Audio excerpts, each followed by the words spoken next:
sight to give strength. If it please the Most High to give talent and abilities, yeah.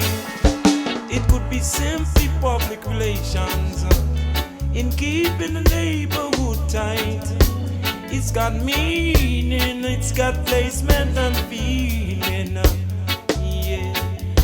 Whoa,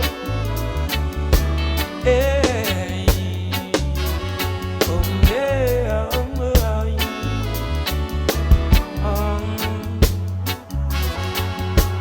if it please the Most High to give insight, implementation, to give improvisation, perfection. If it please the Most High to give to the willing and the humble and the open to good and right, yes.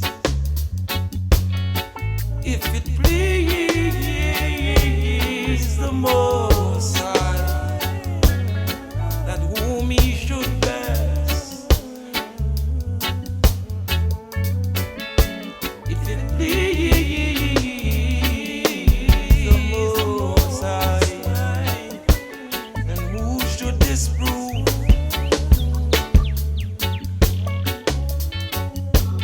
The ground on the open day, and now they heard their grievances and things. So they says, all right, let's open the books of all your children who are students here, right? Mm-hmm. From last year before I started the program. Oh them, gosh. up to now, this time for the open day. Now, when they saw the change that was made and the improvement, in their academic, right, and they were shocked. And the headmistress and the head teachers were attributing that to what I was doing to influence them into, taking the education serious. Mm-hmm. At the same time, I was keeping them on that direction of knowing yourself as a Black African, and this was now where it's continue as was building with the sound. I had my band called, it was called the Far Eye Band now. The Far Eye Band. Now the Far Eye Band became a band that even Aswad and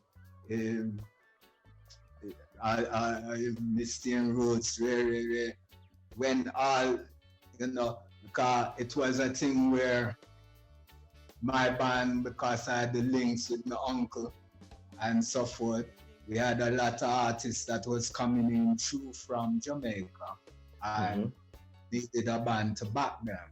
Even down to one time I did play drums with Bob, and when Bob Marley used to come through and never come with this band and thing, we used to do a little session with them and take culture.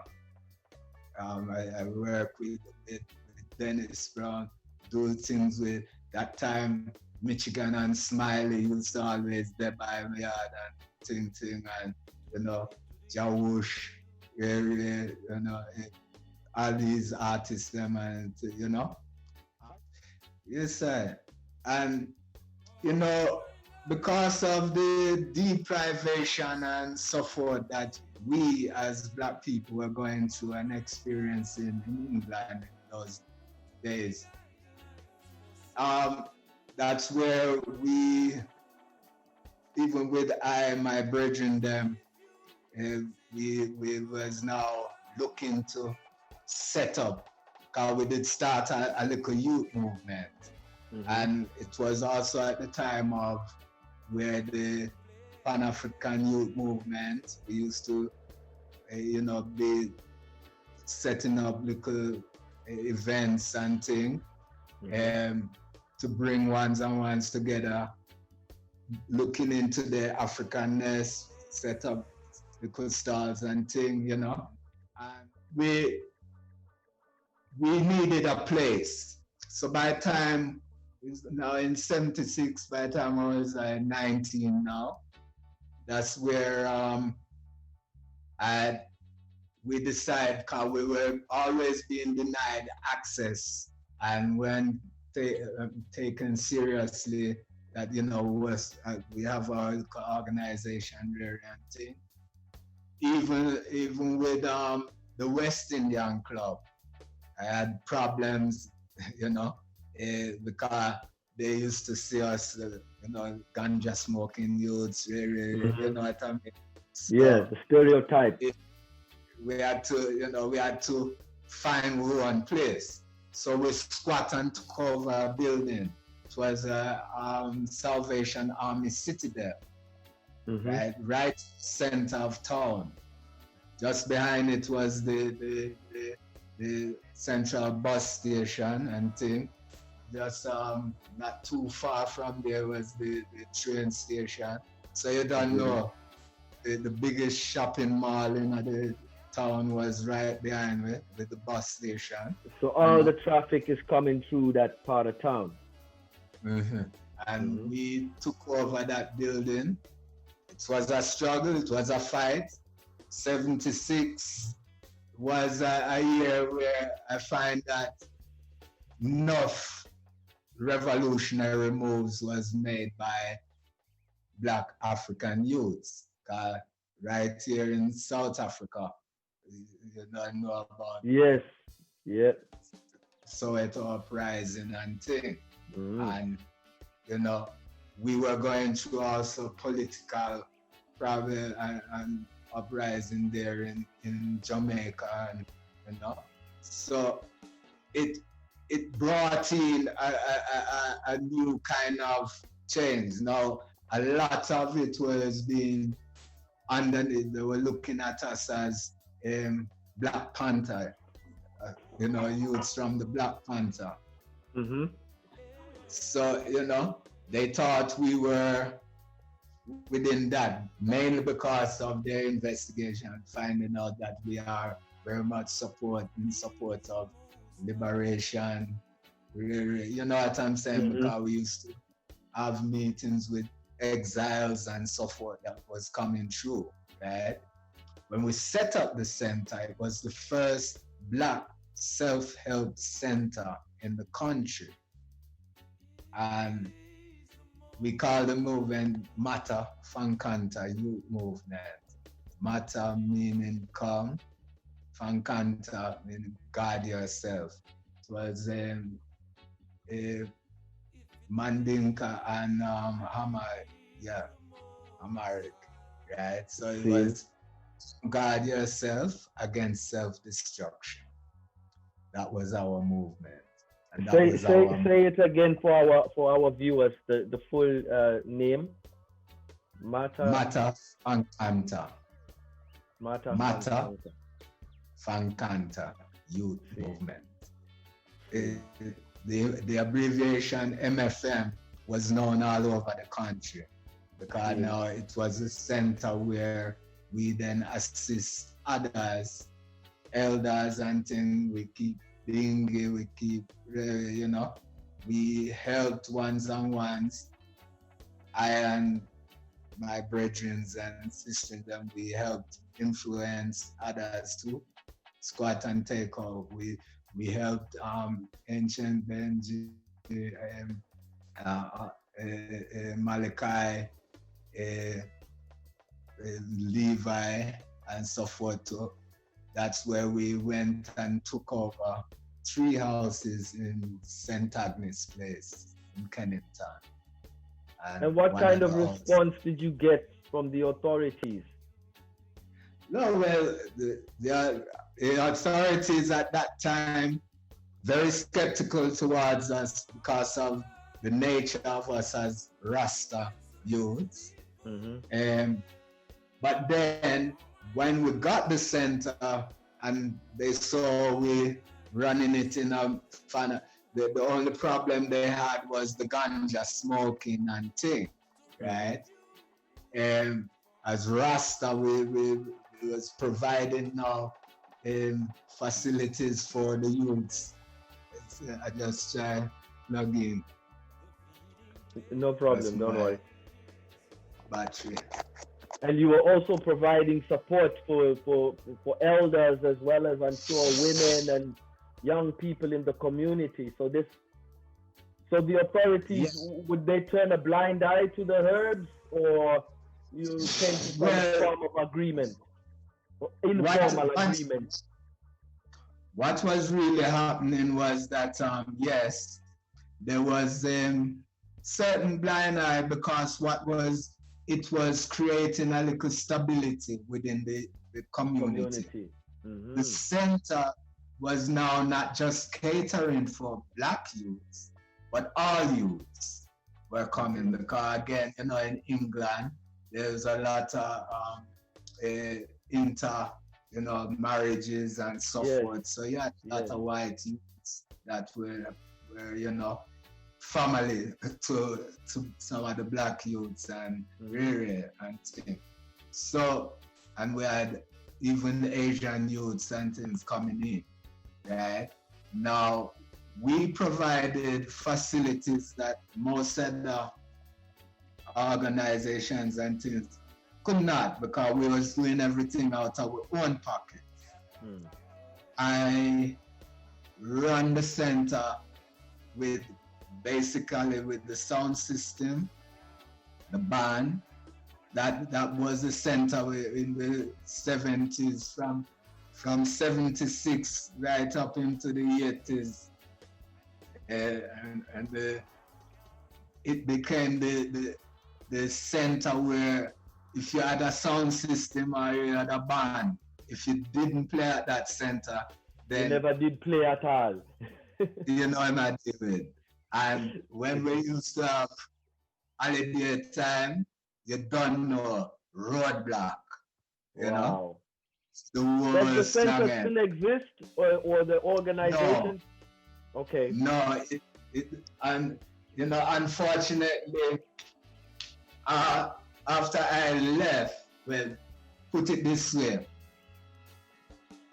for 5 years was running the center.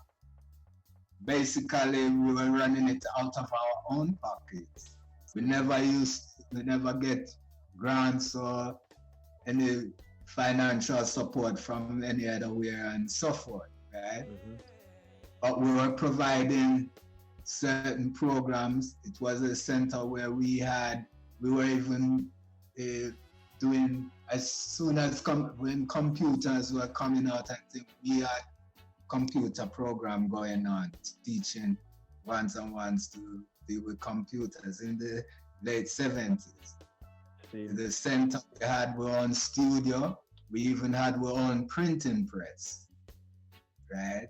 Wow. And we were setting up our own little publications and so forth. And, we had facilities that we was teaching dance, drama, music, and we had the best cricket and football team in the town, and netball team, and just down the road we had got access to a gym, which was through that time was the Commission for Racial Equality, right? Because there was we managed to then align ourselves so that we were also giving service to ones-on-ones, My dance drama groups used to do outreach programs from that time, and going to community centers and even schools. That time I could now deploy them to different areas and so forth, And it was where the 12 tribes of Israel came, and to Gadman, enough of the early members and the executives from the 12 tribes, they came in and we helped them to squat and take over a building in Manchester, whilst we also had helped them to Kempshot Street in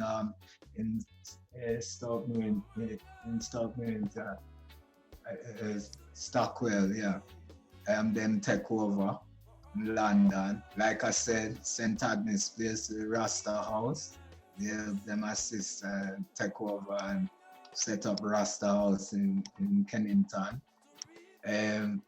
Ones in Tottenham. Tottenham was like my second home in England. And RUZ, we just up at the top of the road of St. Anne's Road, right? Not too far from where I used to took over a building and turned that into RUZ, Rasta Universal Zion, right?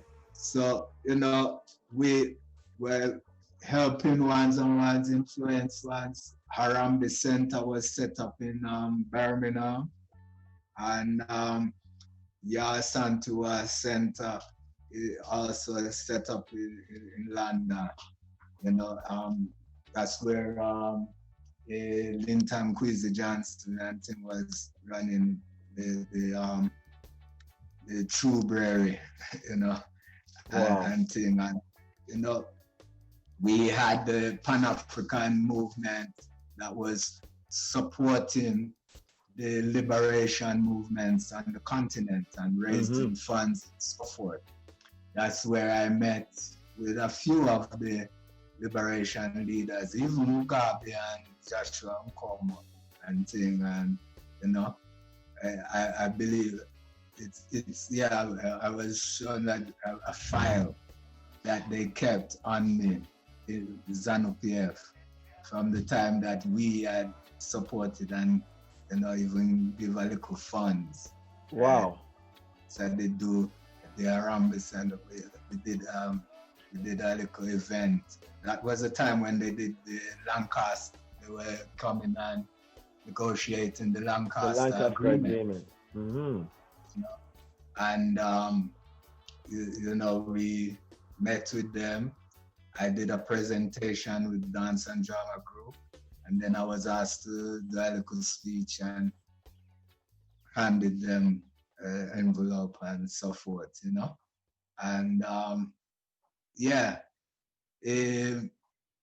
through that center, we support, like we said, we supported a lot of the exiles as well. I know even people like Robert Shaw and so forth, where whilst they were sort of in exile, used to pass through that center and thing, Robert Mugabe, who was that? Sorry, can you say that again? Robert Shaw, and from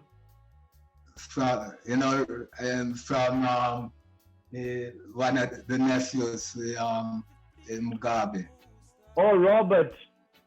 Yeah, and Robert, wow. Others, others them. Enough of them used to pass through and thing, I got a bit confused because there's so many of the Joaos, so I was thinking, yeah, but I'm running Red Fox now. Yeah, I'm with you now. Red Fox and thing. So it's like the center became also a target, because for ones who wanted to try, we had to even fight physically against the National Front and thing. They want to come and destroy and rear and But even when they wanted to get a lockup and thing for running the center and not making myself available for work and thing, and I'm running the center without training as a social worker, and I've been running it for years. Yeah, they're trying to find ways to just shut you down. Yeah, and it created a thing where we went to court and I win the court case and thing. And then social services had to now send me for training. When I did go for training as youth and community worker and social worker, the professor at the university showed up them and said they can't teach me because I'm teaching them. Oh. Because I was already experienced in dealing with social work. So what happened to the certification? Did they give you the certification? They gave me, and then they even asked me for the following years to become a trainer of trainers. Wow. And did you do that? Well, I thought seriously about it, but then it was at the time where now 1979, me and Bob, we did a show, Bob Marley. Mm-hmm. We did a show where I was playing percussion, so the band was backing him in Leeds. And then in the show I said I'm planning to go to Africa. After I come from Africa, this was for 1980, after I come from Africa, did want I to go to Tough Gong, work on the album and thing. Mm-hmm. And his return from Africa, him saying, "Nah man, Africa. Him saying, he just tell me, Jah T, you know Africa, you know." And that was just on his mind. Mm-hmm. Right? And say Africa, you know.